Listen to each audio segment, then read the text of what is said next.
Attention! McCarthy Math Academy proudly presents the Math FSA Bootcamp series. Hello everyone, I'm Miss McCarthy and I am so excited that you are here.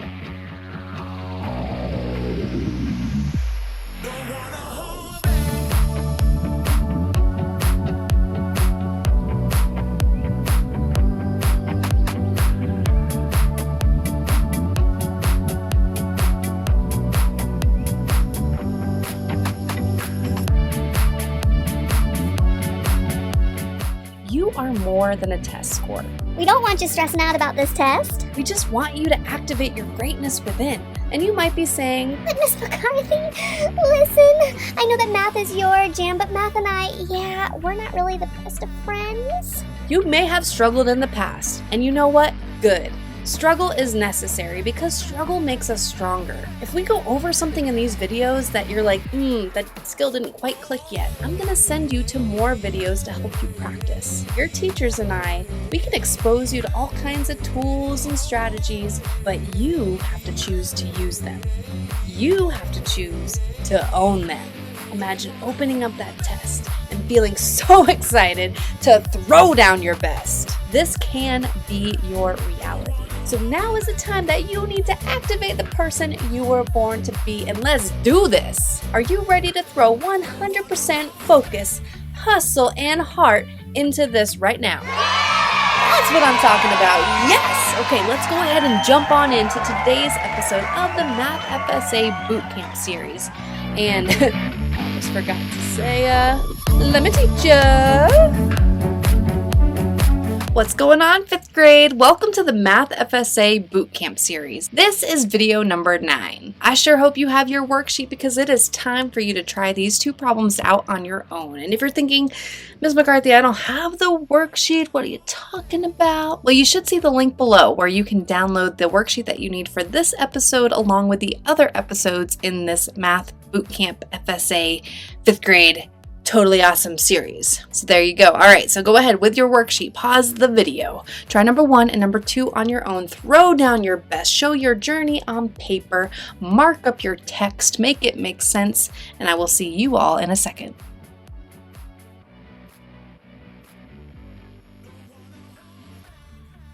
All right, everybody, welcome back. So the very first thing I'd like to take a look at is the question type. I'm seeing that there are 4 answer choices right here. So that usually means it's what kind of question? A multiple choice. So let's jot that down, which usually means that there is 1 correct answer, but honestly, we're going to go through each one of them just to make sure. Let's mark up our text, okay? Which of the following expressions, which means that there is no equal sign. And as you can see down here with these expressions, we do not have an equal sign, therefore they are an expression. An equation would have an equal sign. So which of the following expressions has a value or an amount of 18? Amount or answer of 18, basically. And you can see for each answer choice that we will be dividing. We're going to find the quotient, okay? I'm actually gonna write that down. We're finding the quotient because we're dividing. For this kind of question, we are going to go through each one of them. But I would like to take 2 different approaches. Because this is a division question, I wanna make sure I do some division on here. But I'm also going to show you how to use multiplication for this particular type of problem because we know what the answer needs to be. So I tell you what, for choice A and B, I will model using division. And for choice C and D, I'll model using the inverse of multiplication, okay? Also, for division, this year your teacher may have shown you a couple different ways to do it.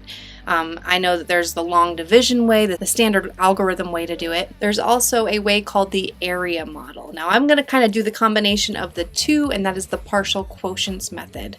So if that's not the way you're really familiar with, that's okay. You can always learn another way. But what we're looking for is we arrive at the same answer. So here, I'm going to take division. So this is how I'm going to set it up. 24 as my divisor. And 423 goes inside, it's my dividend, inside. And my first thing is, how many 24s can I pull out of 423? So I'm actually looking at this 42 right here.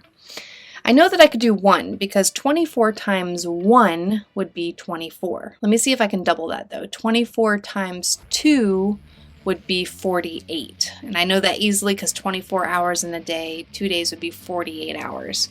So 48 would be too high. Let's stick with times 1, which would be 24. Now here's what I do. There's a space right here, so I'm going to put a 0. Means I need to include a 0 out here. So now I'm taking even more out. I'm doing 24 times 10 equals 240.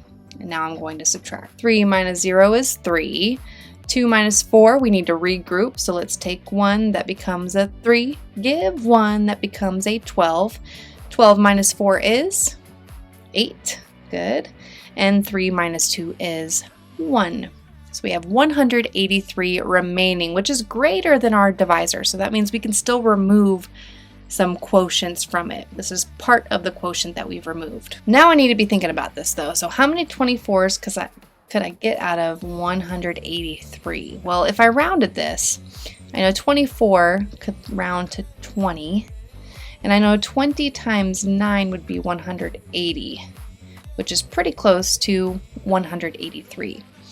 But 24 is greater, so that means that this should be up higher, probably higher than 183. So I'm going to go down a little bit. Let's try 24 times 8 and see what we get. 4 times 8 is 32. 8 times 2 is 16, and 16 plus 3 is 192, which is too much. Oh my gosh. So let's try the next one down. 24 times 7. That's right. I'm going to quickly solve this out. 7 times 2 is 14, plus 2 is 168. That'll do. So that would be times 7, would give us 168. 168. Subtract, boom. 3 minus 8 is, we need to regroup, so let's take 1, that becomes a 7, give 1, that becomes 13. 13 minus 8 is 5. 7 minus 6 is 1. And 15, our remainder is less than our divisor, which means we are finished. So let's add these two up. We have 10 plus 7 is 17, and we have a remainder of 15. So our quotient here, does it have a value of 18? No, it has a value of 17 remainder 15. 17 remainder 15. So we can eliminate. Remember, this is not me eliminating. This is me showing you I'm going to multiply. We need to divide the next one. For B, I'm going to go ahead and use the area model, the area partial quotients model to represent this. If you have used long division or the standard algorithm way to divide, I'm also a fan of that one. I'm not going to use that here just because of the standard, but I do in my McCarthy Math 155 series, I include a variety of division strategies. So check it out. Stay tuned. I'll point you in the right direction. So to do this one, it's very similar to our partial quotients method. We set it up like this. We just put our quotients up on top. So how many times does 33 go into 59? I know I can go 1 time to get 33. 2 times would be, if I doubled it, it would be 66, which is too high. So I'm going to put times 1, which would give me 33. Add a 0 here, put a 0 here, and subtract. So 4 minus 0 is 4. 9 minus 3 is 6, 2. Okay, so now I'm going to repeat it. I'm taking this that I have left, my remainder that I have left, and I'm going to see if I can take any more out. So now I'm saying, how many times can 33 go into 264? Well, let me do some rounding here, some estimating. 33 kind of rounds to 30. So 30 times what would get me close to 26? I know 30 times 7 would be 210. 30 times 8 would be 240. That's just pretty close. Let's try that right over here. 33 times 8. 8 times 3 is 24. Woo, what's high up here? Nice landing, dude. 8 times 3 is 24. Plus 2 is 26, which is what we wanted. 264.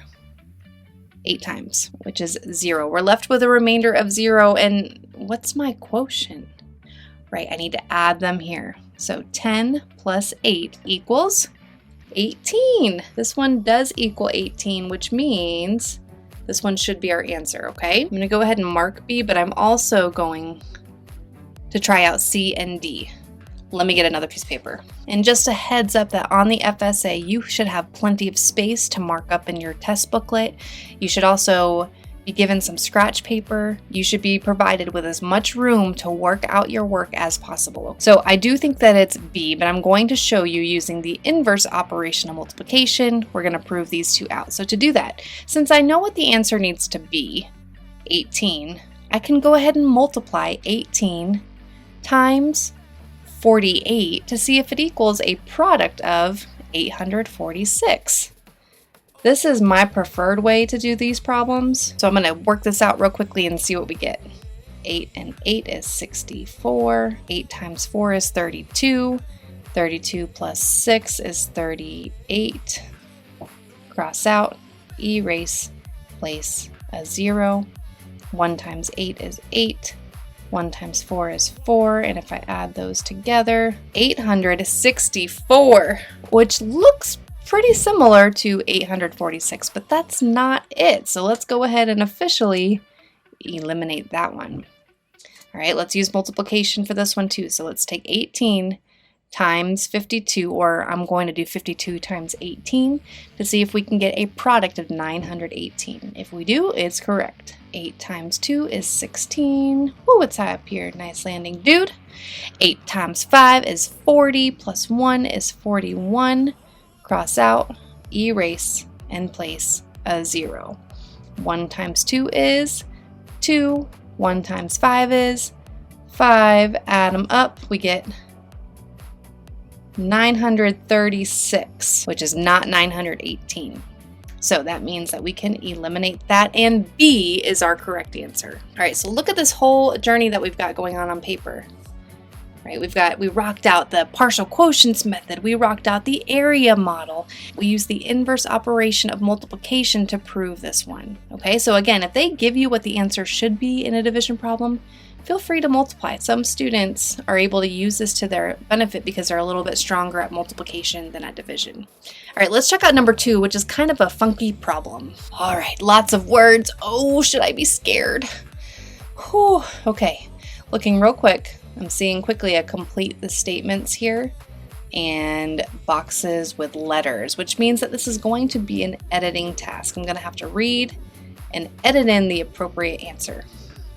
Let's read and mark it up. Nick wants to write an expression that means no equal sign, that is equivalent or equal to this right here. 1,737 divided by 36. Wow, Nick, you have some goals, dude. You have really amazing goals. Complete the statements below to show how Nick, this is kind of what we're proving, how Nick can write an equivalent expression. Fill in the bubbles before the correct values, word, or phrases. All right, now right away, before I even read this, my eyes went to this right here, okay? And I see what I recognize, and that's when you're taking a division problem and you're expanding it or stretching it out. This is part of the standard. To me, honestly, this is one of the silliest things, but it's also, once you understand what to do with it, it's actually pretty simple, okay? So let's take a look. So I'm just gonna read it through. So it says, Nick can expand the values of the digits in the dividend and divide each value by 36. What? Or B, expand the values of the digits in the divisor and divide each value by 1,737. Y'all, I wrote this problem and even that sounds like a bunch of like, What? We're gonna break it down though. To create an expression such as one of these. This may have been a while ago that you saw this, but here's what's happening. So Nick has an expression that looks like this, okay? And he wants to expand it out. To do that, we're going to expand the first one, the dividend, the first term that you see, and we're going to keep the second one. And you're probably thinking, Miss McCarthy, what in the world do you mean by expand and keep? Well, we're going to expand this one and we're going to keep 36. You'll see exactly what I mean in a second. But the way to remember which one is which is that E, expand, comes before K in the alphabet. A, B, C, D, E, F, G, H, I, J, K. So E comes before K. You expand the first one, keep the second. Okay, so what that means is we're going to take 1,737 and we're going to expand it into values. So let's start with the 1. The 1 has a value of 1,000. And then we're going to keep the 36. Plus, expand the next one. 7, the digit 7 has a value of 700, expand that out, and keep the second, divided by 36. Plus, the next digit is 3, it has a value of 30, and then we're going to keep the 36. Plus, last digit is 7, it has a value of 7, keep the 36. Expand the first, keep the second, okay? So if Nick really was going to do this, it's kind of like I'm Nick in this situation. I just created an expression that's equivalent. It would create an expression such as A. You see that it matches what we just wrote down. I'm going to go ahead and mark A. This one doesn't even make sense. It expanded the 36, but 1,737 divided by 36, this is not even close to what it means, okay? So we can eliminate B. Now the word jambalaya over here, the word gumbo, we're going to take a closer look at to see what we did. So Nick can expand the values of the digits in the dividend. Let's identify. This is the dividend and 36 is the divisor. So did we expand the values of the digits in the dividend? Yes, we did. And then did we divide each value by 36? Yes, we did. Okay, so A is looking real good, but let's take a closer look at B. B says expand the values of the digits in the divisor. Did we expand these digits? We did not. That is wrong. And divide each value by 1,737. No, we did not do that. That would match what B is down here. But we went ahead and we did that one. So we're going to mark A. We did expand the values of the digits in the dividend and divide each by 36. So even when I created this question, y'all, and even when I read that, I was like, wait, what? So you, 5th graders, you need to make sure that you slow down and focus on what you can do. I recognized right away what this was, what was going on here, what skill I needed to pull out of my hat to throw down onto this paper. This is what I knew how to do. This was crazy to me until I understood this. I focused on what I could do to help me figure out what I was confused with. I suggest you do the same kind of thing when you come to a question that you're not quite sure of either. All right, you stuck with it, y'all, and we're at the point in the video where I'm going to send you more practice, okay? So if you know that you need some more help with division, multiplication, whatever, the first place that you need to check out is McCarthy Math 155. The 155 stands for 155 jam-packed high-energy videos that help to make math fun, to make it click, and to make it stick for you. So check that out. When you go, you're going to want to check out Unit 2. That is the division unit for 5th grade. Now you will have to become a member in order to see the videos, or you can snag a free trial for 7 days to check it out. Definitely encourage you to do that. And teachers, if you end up becoming a member, you can actually share the videos with your students, and I walk you through how to do that in the tutorials tab on my website. The next video that I would like to point you to is to the video with the same standard in the How to Pass the Math FSA series. This was a series that I created back in like 2016 when the FSA came out. Back then, the FSA was a computer-based test. It's not a computer-based test anymore. It's a paper-based test. similar to the problems we're doing in this series, the Math FSA Bootcamp. But still, it's a great series for extra practice just for you, so check that out. Link below. I also encourage you to stay in the loop and follow me on my social media platforms. I'm on Instagram and Facebook at McCarthy Math Academy. I'm also on YouTube at McCarthy Math Academy. While you're here, if you could smash that like button to let me know that you enjoyed this episode, I would so appreciate it, because it helps to get the word out to other students too who need more help. That's why I do what I do, because I want to help you. So click that like button. I appreciate you. You could also subscribe. That way you're the first to know when I drop a new video. And finally, before you go, I just want you to know that you were created for a reason, for a purpose. That's right. You are the ones that we have been waiting for. So find your light and shine it bright. Watch out, world, because we have a whole new generation of world changers ready to step it up and make this world a better place. Somebody just honked. Back to my motivational message. When you have the choice, choose kindness, and you always have that choice. All right, y'all. I'll see you on the next episode. Bye.